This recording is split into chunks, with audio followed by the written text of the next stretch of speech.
रेस्टॉरंटसारखं पनीर भुर्जी आता आपण येथे बनवणार आहे.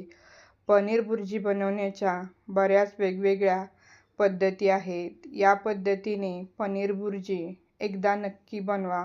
खरोखर खूप छान होते. 250 ग्रॅम इतकं पनीर घेतलेलं आहे. हे पनीर येथे खिसून किंवा बारीक तुकडेसुद्धा करून घेऊ शकता. कढईमध्ये 3 मोठे स्पून इतकं तेल टाकलेलं आहे. तेल गरम झाल्यानंतर 1 टेबलस्पून जिरे, 1 हिरवी मिरची बारीक कट करून घेतलेली आहे.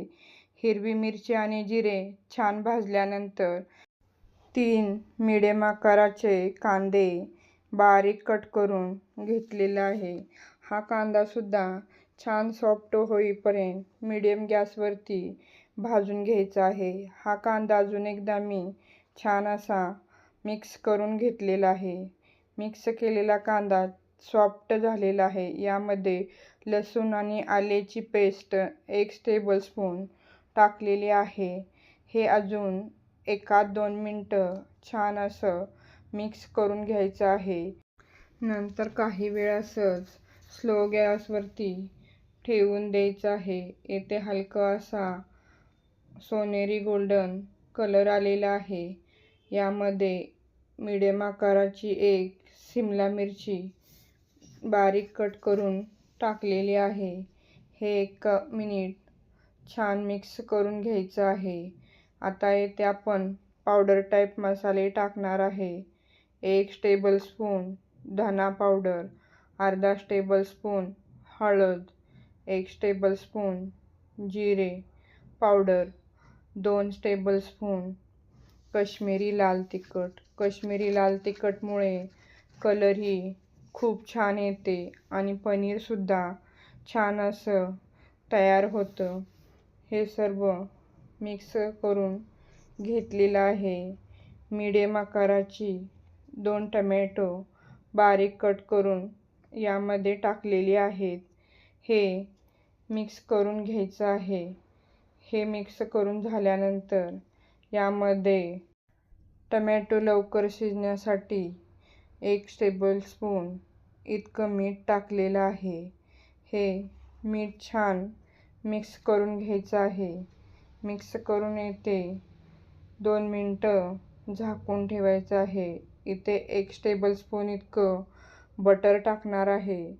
ते दाखवण्याचे स्किप झाले आहे.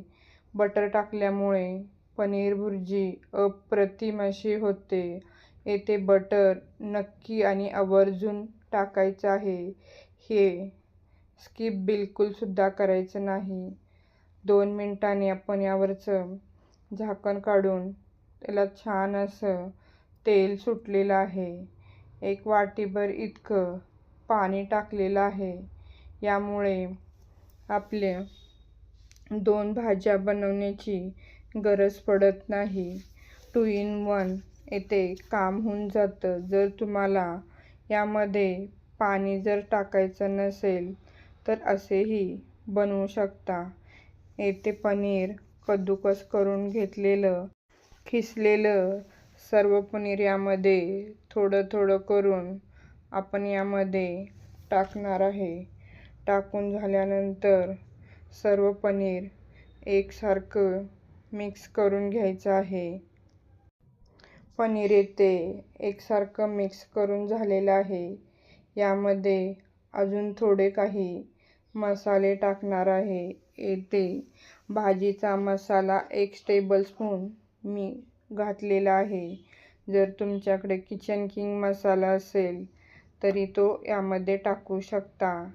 1 टेबलस्पून गरम मसाला, कस्तुरी मेथी मी बारीक करून 1 टेबलस्पून टाकलेले आहे. अजून येथे 5 ते 7 मिनिटं इतकं छान शिजून द्यायचं आहे. शिजल्यानंतर त्याला खूप छान असं तेलसुद्धा छान असं सुटलेलं आहे. वरून भरपूर सारी कोथिंबीर टाकलेली आहे. आपलं येथे रेस्टॉरंटसारखं पनीर तयार झालेलं आहे. ही करायला रेसिपी अगदी सोपी आणि झटपट होणारी रेसिपी. 10 मिनिटात ही रेसिपी तयार होते. येथे कलर आणि टेक्स्चरसुद्धा तुम्ही बघू शकता. आपली पनीर भुर्जी छान तयार झालेली आहे. हे एकदा नक्की करून पहा. आवडलं तर